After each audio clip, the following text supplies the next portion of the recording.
You know that feeling. You start the day wanting to tackle the big stuff, the important projects, but somehow you end up scattered, Yeah. distracted, just scrolling or checking emails again. Yeah, it's completely exhausting, and that feeling of being stuck, like you can't get to those long-term goals. Exactly. Well, the good news, according to the research we've dug into, is that it's probably less about your willpower failing you and more about your brain's motivation system being just completely overloaded. Overloaded. Okay, I feel that. But So today we're doing a deep dive into how that happened, and crucially, how we can maybe reset it. that's the plan. And we have to start by tackling maybe the biggest myth out there about dopamine. Ah, yes. Everyone calls it the pleasure molecule, right? That's what I always thought. That's the common idea, yeah. But the sources we looked at are really clear. That's a bit of a mix-up. Dopamine isn't really about the pleasure after you get something. Okay, so what is it then? It's much more the wanting chemical. Think of it like the gas in your motivation engine. It's what drives you to seek things out, the anticipation, the chase. The wanting chemical. Oh. So, wait, does that mean when I'm mindlessly scrolling social media for like an hour, even if I'm not really enjoying it, Mm-hmm. is that still a dopamine thing? Mm-hmm. Because it doesn't feel like pleasure. Absolutely. The dopamine hit isn't necessarily from the funny video or the nice photo itself. It's from the anticipation. What's next? What might pop up? That little bit of uncertainty, the variable reward. Ah, the next notification, the next post. Exactly. That seeking, that hunt. Pure dopamine. Wow. Okay, that explains a lot about feeling scattered. We're always hunting, but maybe never feeling full, you know? That's a great way to put it. So this constant flood of easy hits notifications, sugar, whatever, how does that actually like physically break things? You mentioned the brain's baseline. Right. It throws off this really fundamental mechanism. The sources often call it the pleasure-pain seesaw. Your brain desperately wants balance, homeostasis. Okay, a seesaw. Let's break that down. So I get an instant hit, like I click a notification or eat a cookie. Yep. Big dopamine spike. Pleasure side shoots way up Instantly. instantly. But the brain hates being out of balance, so it immediately compensates by pushing down hard on the opposite side, the pain side. And pain here isn't like stubbing your toe, right? It's more. Exactly. It's that feeling of restlessness, maybe a craving, just this vague emptiness when the quick hit fades. Okay, got it. And if Oh. I keep doing that all day, keep hammering the pleasure side with easy stuff. Well, the seesaw doesn't just bounce back, it gets stuck. Your whole baseline, your default state starts to tilt chronically towards that pain side. So you end up feeling kind of blah or antsy all the time. You end up in what's called a chronic dopamine deficit state. And this is the key for why those hard tasks feel impossible. If your starting point is already below zero, effort feels monumental. Because the reward seems so far away and just Yeah. not worth it compared to the instant hit. Precisely. Your brain's whole effort-reward calculation gets completely skewed. It's wired only for the cheap, fast stuff. It's wild how fast our modern world did this. I mean, our brains evolved for, what, hunting mammoths? That's delayed gratification. Totally. Scarcity and delay were the norm. Our sources even point back to, like, the 80s. You waited for a song on the radio. You waited for mail. Great.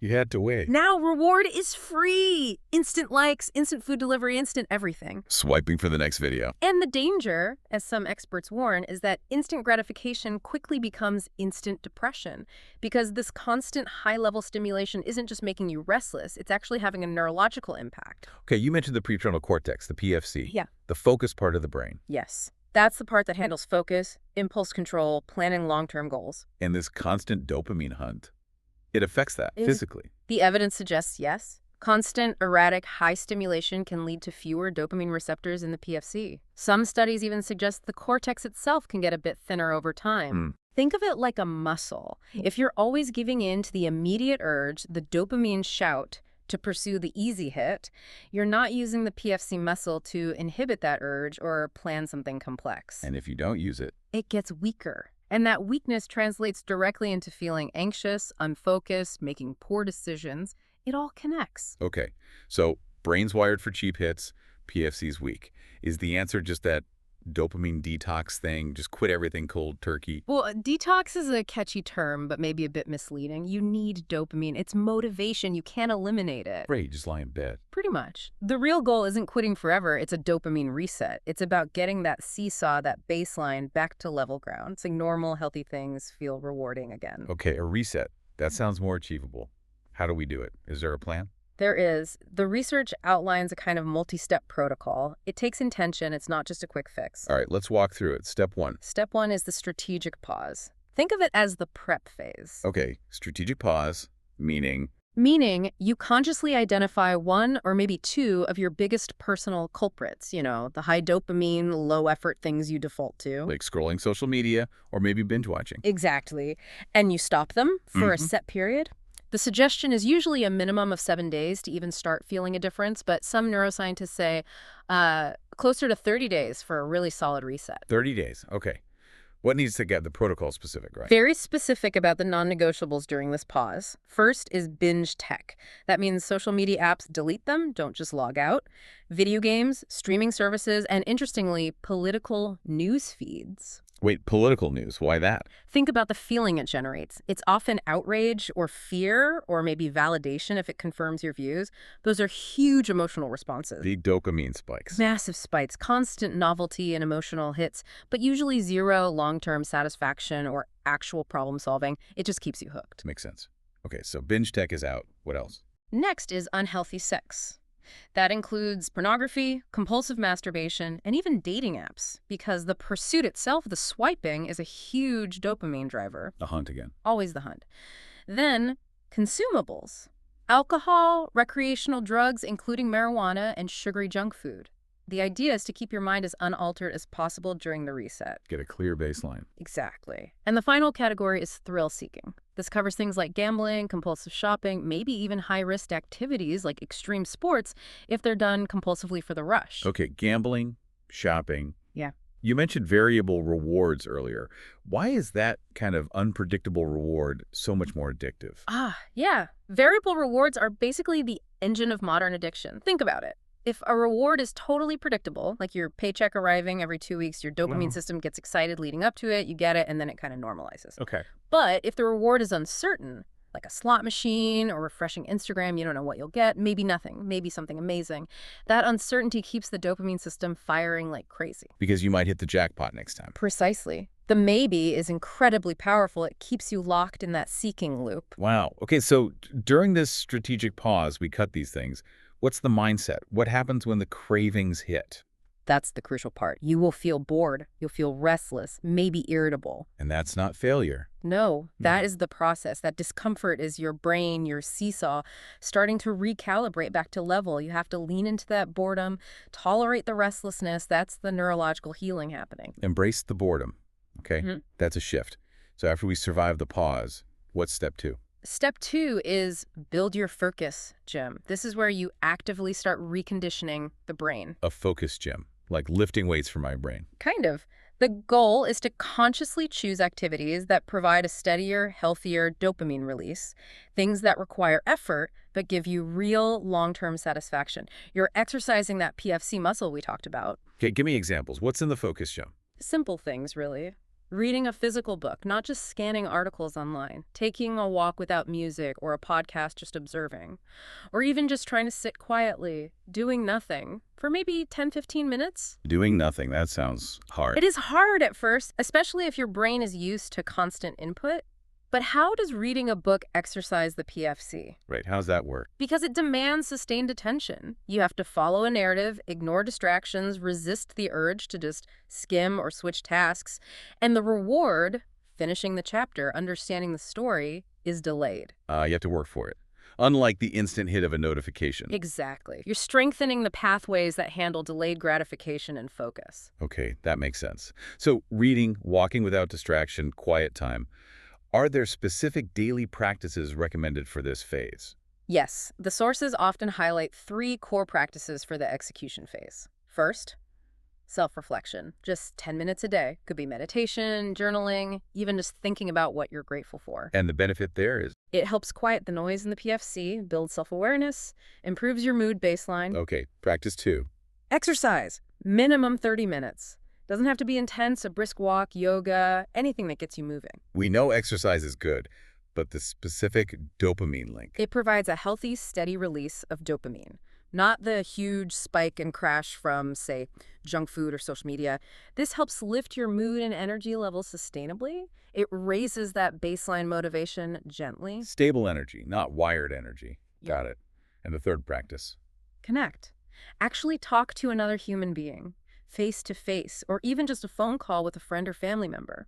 Real connection provides a powerful cocktail of positive neurochemicals, including dopamine. Simple, but probably something many of us neglect. Okay, so pause, then focus, Jim. What's step 3? Step 3 is building systems because, let's be honest, willpower runs out. Ah, yes, the famous cookie study comes to mind. Resisting the cookies made people give up faster later. Exactly. Willpower is finite. You can't rely on it 204/7, especially when you're tired or stressed. So you need systems. You need to hack your environment. Okay, system hacks. Like what? Hack number 1, environment design. Make the good habits ridiculously easy and the bad habits hard. Give me an example. Super simple. Leave the physical book you want to read on your pillow. You literally have to touch it to go to sleep. Can't ignore it. Right. And charge your phone, your tablet, anywhere but your bedroom or your main workspace. Put the charging station in the bathroom or the kitchen. Add friction to accessing those high dopamine hits. Make it inconvenient. I like that. Okay, hack 2. Habit stacking. You link a new habit you want to build onto one you already do automatically. How does that work? There's a simple formula. After I existing habit, I will new habit. So maybe after I pour my morning coffee, I will sit for 1 minute of silence. Okay, piggybacking on the coffee habit. Or after I brush my teeth, I will do 5 push-ups. Or after I unlock my phone, I will open my meditation app first. You use the old habit as the trigger for the new one. It takes the decision-making out of it. Automating the good stuff. Okay, this protocol seems robust. Yeah. But life happens. We're going to slip up, right? I'm definitely going to binge scroll again at some point. What's the biggest danger then? That's a really important point. The slip-up itself, honestly, it's almost inevitable. The real danger is the spiral that often follows. Meaning the shame, that feeling of, ugh, I failed again, I have no willpower. Shame acts like a threat signal to your brain. And what does a threat signal do? It shuts down your prefrontal cortex. The very part of your brain you need for rational thought, planning, and getting back on track goes offline. So feeling ashamed actually makes you more likely to binge again. Exactly. It triggers the stress response, you feel bad, and you reach for the quickest dopamine hit to feel better, which is usually the very thing you were trying to avoid. It's a vicious cycle. Wow. Okay, so if shame is the danger, what's the antidote? Self-compassion, seriously. Treating yourself like you would treat a good friend who slipped up. Instead of beating myself up. Yeah, instead of I'm such an idiot, you go, okay, that happened. I was probably tired, stressed, hungry. What system failed? Was my phone too close? Did I not eat properly? You analyze the situation, not your character. Like debugging the system, not blaming the user. That's a perfect analogy. That self-compassionate analysis is like hitting the reset button after a mistake. And this leads into the final phase of the whole process, which some sources call the restoration phase. Restoration. Okay. What's the goal here? The goal isn't just resilience bouncing back. It's aiming for something called anti-fragility. Anti-fragile, like stronger because of the disruption. Exactly. Like the mythical Hydra, you cut off one head to grow back. When you slip up, you don't just try to get back to where you were. You use that slip up as data.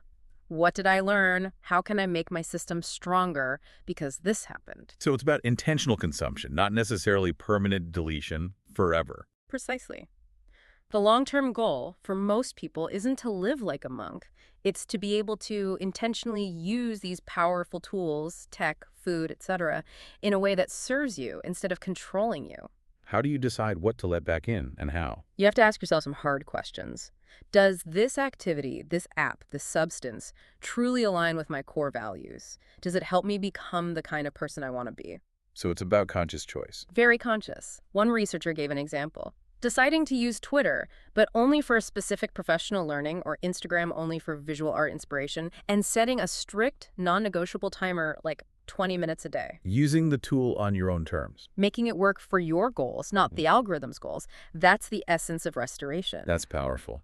And while we're rebuilding, are there any quick, natural ways to boost dopamine healthily?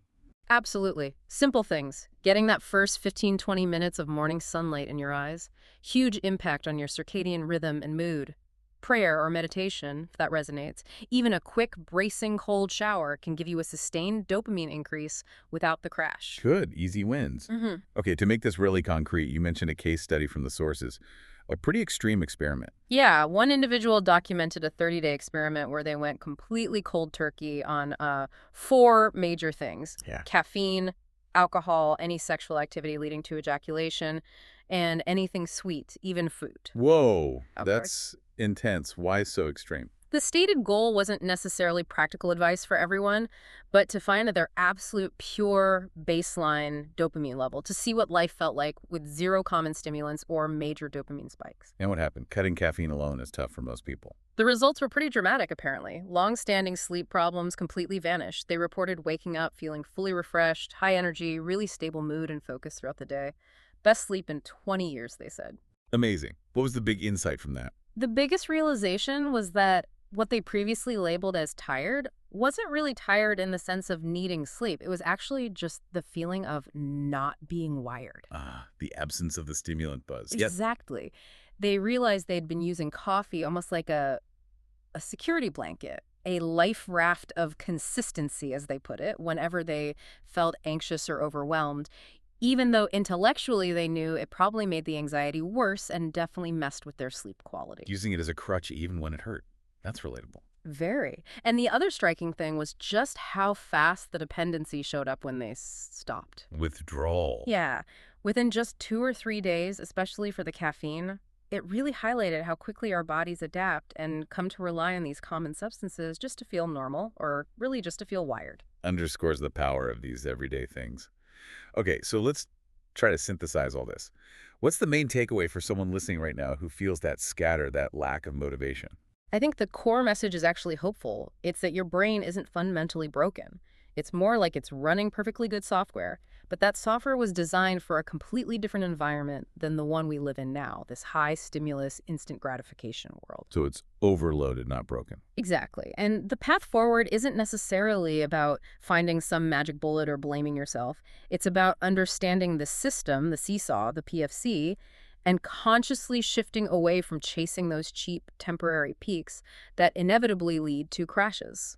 And instead, focusing on building that stable, healthy baseline. Yes, building that baseline patiently, using things like the strategic pause, the focused gym activities, the system hacks, exercising that PFC so you are in the driver's seat of your motivation. Okay. And maybe a final thought to leave people with, something to chew on. Hmm.